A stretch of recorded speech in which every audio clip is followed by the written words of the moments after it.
E aí pessoal, bom, então nesse vídeo aí a gente vai estar discutindo, dando sequência aí no conteúdo, né, sobre fluidos. Então nesse a gente busca responder o seguinte questionamento, né, como é possível uma pessoa ingerir líquido utilizando um canudo? A gente busca então explicar como é que isso é possível, né. Com o líquido a gente vai considerar um fluido ideal, que é o que a gente já viu no último vídeo, né. Aqui a gente tem essa representação aqui esquemática, né, do cara tentando beber com canudo um líquido, um fluido ideal, né, nesse recipiente. Para isso, então, a gente vai ter que relembrar os conceitos de pressão, de fluido ideal e de densidade também. Então, começando por pressão, aí a gente tem aqui a definição de pressão é a força sobre a área, né, força que age sobre uma determinada área. Relembrando aqui uma figura que eu tinha colocado, a gente tem aqui um fluido, né, um fluido ideal, e sobre ele a gente tem uma bigorna. Essa bigorna tem um certo peso, e isso significa que a gente vai ter uma determinada força aplicada sobre uma certa área.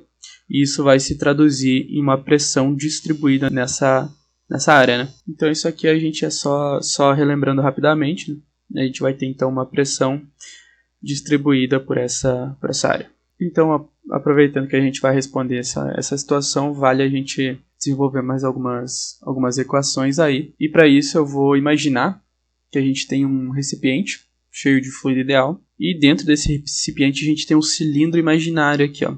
E ele tem a área de base, né, e aqui a área de baixo dele também, é uma área A. Ele tem uma certa altura H também, e essa face de cima coincide exatamente onde acaba o fluido ideal, né. Eu estou imaginando que tudo isso aqui está parado, eu coloquei um referencial aqui fora, né, que pode estar fixo ao recipiente, indicando que tudo está estático, né, está parado. Então, para começar, a gente começa a fazer o diagrama de corpo isolado desse cilindro imaginário, né, interior. Então a gente vai ter as seguintes forças que atuam sobre ele. A gente tem a força peso, né, naturalmente. Eu vou escrever ela como sendo PE. Outra força que a gente vai ter atuando vai ser não o peso do fluido em si, desse cilindro imaginário, né, mas o peso relacionado à pressão que a coluna de ar que está sobre esse fluido faz. Pensa o seguinte, aqui a gente tinha uma bigorna, né? Ela tinha um determinado peso, aplicou uma certa pressão. Aqui a gente vai ter uma massa de ar, não é mais uma bigorna, né? Mas a gente não deixa de ter massa.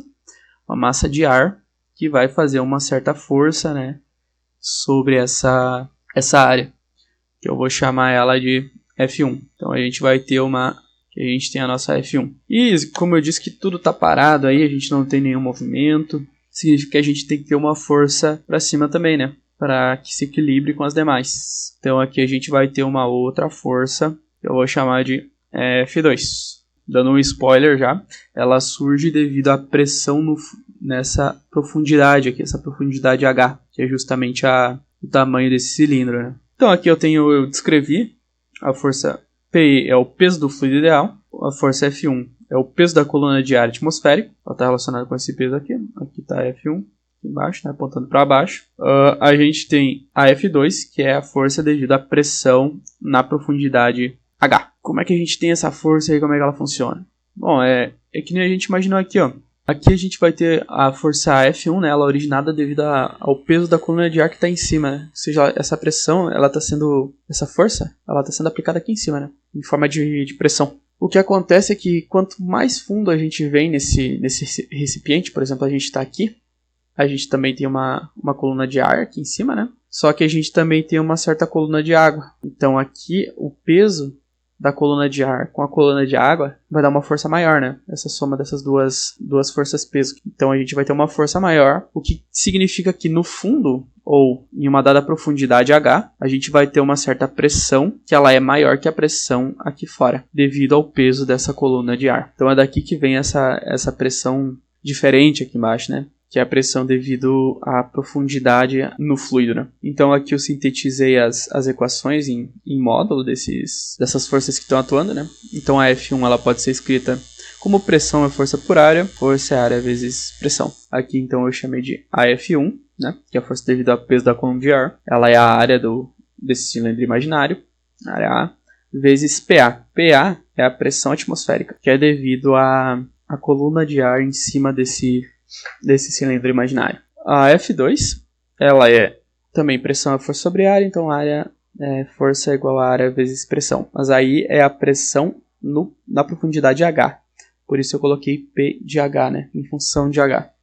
profundidade H. O PE, que é o peso desse cilindro, ele pode ser escrito como m vezes g, né? Massa vezes o vetor campo gravitacional da Terra. Mas para a gente melhorar essa escrita aqui, deixar tudo um pouco mais parecido, vale a gente lembrar que a densidade, a gente já viu nos vídeos anteriores, é massa sobre volume, que a gente pode reescrever como massa sendo igual a densidade vezes o volume. E lembrando do volume dos sólidos, o volume dos sólidos é a área da base vezes a altura, né? Principalmente de um cilindro. Então, relembrando que o volume de um cilindro é a área da base dele vezes a altura, a gente vai chegar nessa equação aqui, que a massa pode ser escrita como ρ, densidade, vezes a área, vezes a altura desse cilindro imaginário. Então, eu vou substituir isso aqui embaixo. Então, a gente vai ter essas três forças que atuam sobre o cilindro imaginário. Escrevendo, então, elas em forma de vetor, considerando para cima como sendo positivo, para baixo como sendo negativo. Como o cilindro está em repouso, a gente vai ter que a soma de todas essas forças tem que ser igual a zero. Agora, colocando, então, em módulo e sentido, dizendo que o que é para baixo é negativo, o que é para cima é positivo. Para cima a gente só tem a F2 e para baixo a gente tem PE e F1. A gente vai chegar nessa segunda parte aqui. Isolando F2, a gente chega nessa equação aqui. Então, isolando F2, a gente chega nessa equação aí. Agora, a gente substitui nessa equação todas essas formas aqui, né? Então, no final, a gente vai ter que área vezes pressão em função de H é igual a F1, A vezes PA, vezes pressão atmosférica, mais PE, que é ρGAH. A gente tem A desse lado e tem desse lado aqui também. A gente pode cortar ou simplesmente passar dividindo, né?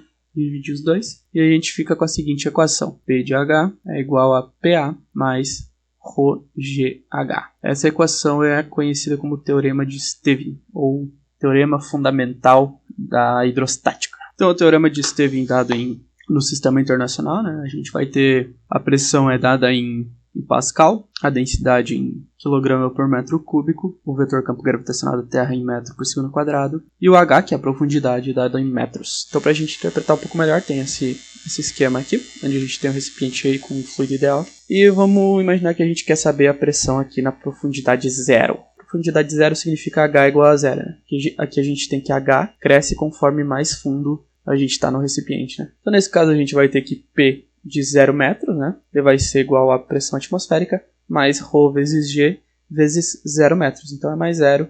E a gente tem que a pressão em 0 é a pressão atmosférica. Daí, beleza. Agora a gente vai ver a pressão em 1 metro de profundidade. A gente tem a pressão atmosférica. A pressão atmosférica, ela vale 1 atmosfera, ou na unidade do Sistema Internacional, né? Em Pascal, ela equivale mais ou menos a 1 vezes 10 na 5 Pascal, mais ρ.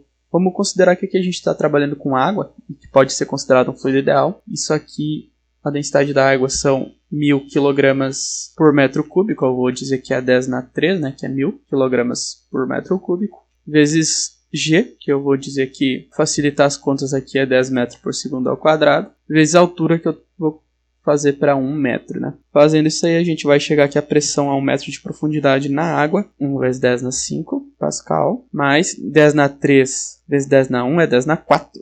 E se vocês considerarem todas as unidades, se vocês fizerem todo o jogo de unidades, vocês vão chegar aqui, como a gente está trabalhando tudo no Sistema Internacional, isso aqui também vai dar Pascal, né?